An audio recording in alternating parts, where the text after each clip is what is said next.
You just wouldn't think this would happen in Chattanooga. I'm not mad anymore. I'm just hurt and I'm sad for the families. The strip mall where this tragedy began is now a place for healing. I'm 67 years old, and after I heard what happened, tears did come in my eyes. Jerry Lawhorn brought his 4 grandchildren here to plant flags. And let them remember this day, that they were here and that they did something for America and for the families and the soldiers that were killed here. The story of how those Marines died begins after suspected shooter Mohammed Abdulaziz left this location, fleeing police to the nearby Military Reserve Center. They engaged that person, that gunman, immediately, aggressively. Chattanooga Police Chief Fred Fletcher says his officers braved heavy gunfire and an injury to one of their own before taking Abdulaziz down. They put their hands on him, dragged him from under the gunfire, and bravely returned fire to ensure that he was safe. The FBI is now looking into Abdulaziz's travel history abroad for any signs what may have caused this shooting. Last month he grew that big beard, which is, I think guys just go through that sometimes, and I really didn't think too much of that. Neighbor Karen Jones says Abdulaziz and his family have always been nice people. She's as shocked as the folks here. Something like this could happen. Our country needs to pull together and eliminate all of the terrorists that can here. Get off the roads. What was that location? You don't have to be out here. Don't be on them. We just try to help people stuck in the middle of the road. I've been pushing people up over the hills with my truck, helping people out. We can go back. We're not stuck completely, but the road is still open. So far, so good. It's getting a lot worse now than it was this morning. Everybody's stuck on this hill. All the ice and the snow, nobody can drive up it. Solid sheet ice out there. Engine 3556. It's too slick and it's getting worse. It's just too slick out here. If you don't need to be out here, don't be out here. 5 mornings a week, 5 evenings a week. One solo driver after another, driving in a lane reserved for carpooling. With a car full of kids, teacher Catherine Williams of Hermitage, we count the number of cars who have one person, and it's the majority. Travels our HOV lanes to downtown Nashville 5 mornings a week. I tease the kids I ride with that we're going to make a sign and put it up in the window as we pass them saying, get out of the HOV lane, you only have one person in your car.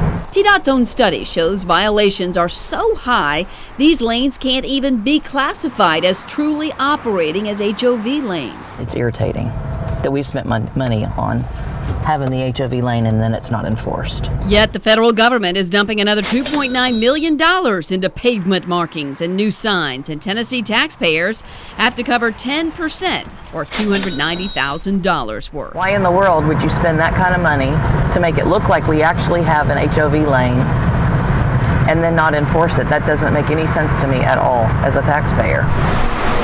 We went to the Tennessee Department of Transportation to find out why we are pouring more money into HOV lanes that only 4% of drivers use legally. They say it's to achieve federal compliance. We're required to update them. Standards change. We first implemented HOV lanes in 1993, so clearly something has changed since then. Could TDOT understand taxpayer frustration? Absolutely. And that sounds like a lot of money. Absolutely. And we're frustrated as well. We want people to use the HOV lanes as they are intended. I noticed that the signs are more frequent and they're bigger. Sign after sign after sign, about a half mile apart, and TDOT is covering 64 miles of Middle Tennessee interstates with them. We do provide some sort of redundancy, but again, those are all federal regulations. Eric Hall moved to Murfreesboro recently from California, where HOV lanes there are closely enforced. With the laws not being enforced, then it doesn't really serve a purpose, no matter how many markings or how pretty it looks. I went to the Tennessee Highway Patrol to find out why HOV lanes aren't enforced regularly. When feasible, when practical, when it is safe for the officers, when it's safe for the troopers, when it's safe for the citizens, we will stop that vehicle if they're violating the law. So yes, if we dedicated all of our forces to the HOV lane, we would be extremely busy just in that one violation. And in turn, we'd be ignoring other more serious violations that could cause an immediate injury or harm to someone else. THP gave us these numbers, which show they wrote 102 tickets to violators in 2013 and just 88 in 2014. On the several days we monitored HOV traffic, we didn't see any enforcement. How do I explain to 3 kids that I'm taking to school every day that people aren't being punished or pulled over or ticketed for breaking the rules? Regardless of enforcement, the HOV lanes are getting a $2.9 million makeover at your expense. I would like to see some of that money back, but yeah, I think it's a total waste. While everyone else is on the move. How you doing, huh? Jason Rager's job is to convince someone to stop. You can do very good on a day. You can do up to $100. And then there's days where you don't do so good. I just appreciate you helping me. In his hands, Rager carries a message that he says is from God.